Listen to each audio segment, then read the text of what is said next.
Hi everyone, hope everyone's okay.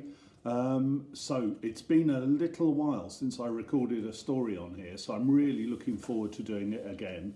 It's a bit of a snowy scene, maybe it's not as much as we've been hoping for, but a bit of a snowy scene out there on the school field.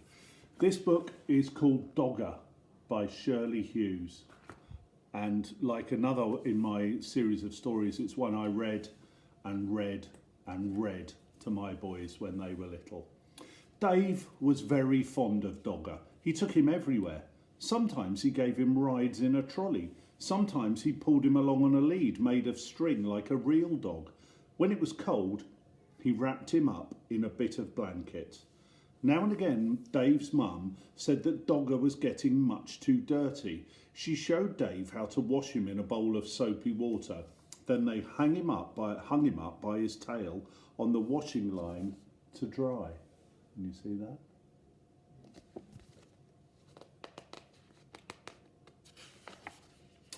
Dave Brothers Joe liked hard toys. He liked putting them in his mouth and biting on them because he was getting teeth. Dave's big sister Bella took 7 teddies to bed with her every night. She had to sleep right up against the wall to stop herself from falling out. But Dave liked only Dogger. That's his sister. Oh, this page is a bit tricky to turn because it's new.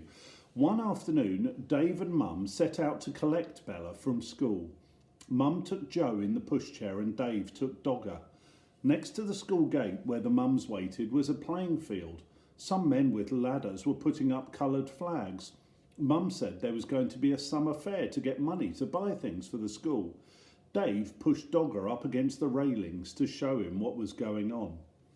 Just then the children started to come out of school. An ice cream van came round the corner playing a tune. Bella ran up with her satchel flying. "Mum, can we have an ice cream?" Mum gave her the money for 2 cones.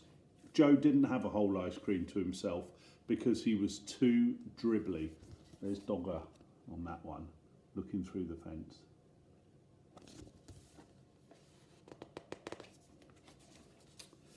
On the way home, Dave walked beside the pushchair, giving Joe licks of his ice cream. Joe kicked his feet about and shouted for more in between licks.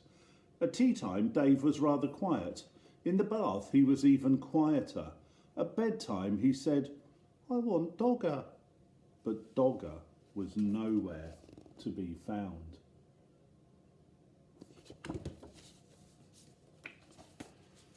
Mum looked under the bed. She looked behind the cupboard.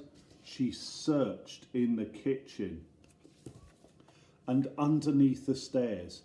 Dave watched anxiously through the banisters. Joe watched through the bars of his cot.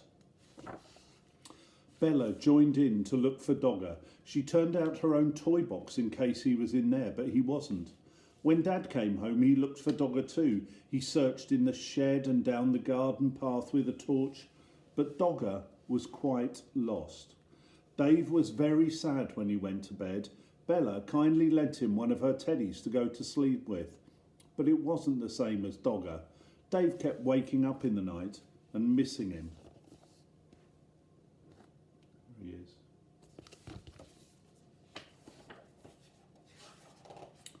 The next day was Saturday, and they all went to the school summer fair.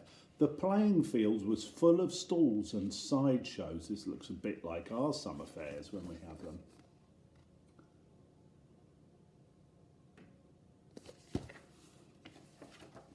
There was a fancy dress parade.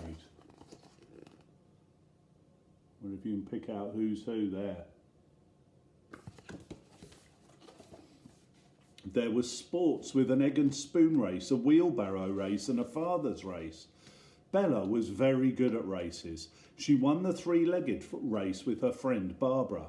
"Wouldn't you like to go in for a race?" they asked Dave. But Dave didn't feel like racing. He was missing Dogger too much. There's the 3-legged race.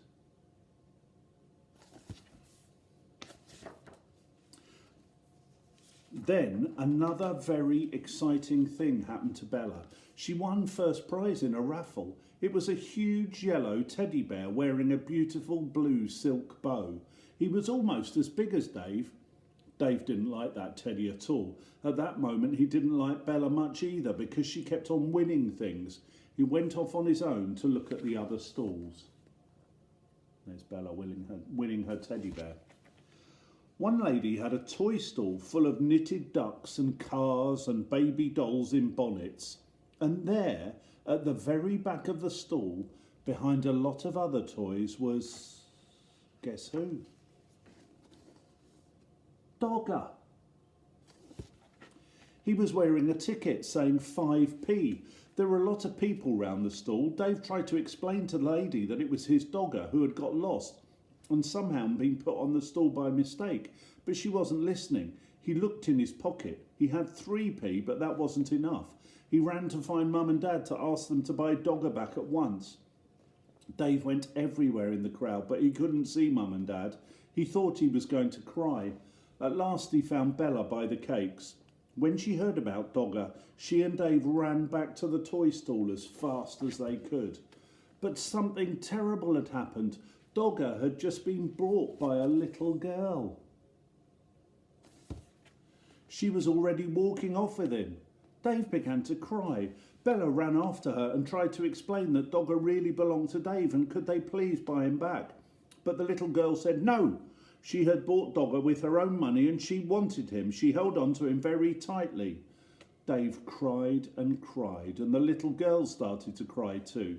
But out of the corner of her eye she caught sight of Bella's big yellow teddy. She stopped crying and put out her hand to stroke his beautiful blue silk bow.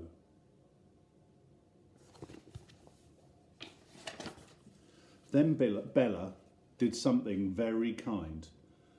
"Would you swap this teddy for my brother's dog then?" she asked. Right away the little girl stopped crying and began to smile. She held out Dogger to Dave, took the big teddy instead and went off with him in her arms. Then Dave smiled too. He hugged Dogger and he hugged Bella round the waist. "Thank you, Bella," he said. What a nice thing for a big sister to do. That night, Dave had Dogger in the bed beside him. Bella was practising somersaults. "Shall you miss that big teddy?" Dave asked her. "No," said Bella. "I didn't like him much, really. He was too big and his eyes were too starey. Anyway, if I had another teddy in my bed, there wouldn't be enough room for me."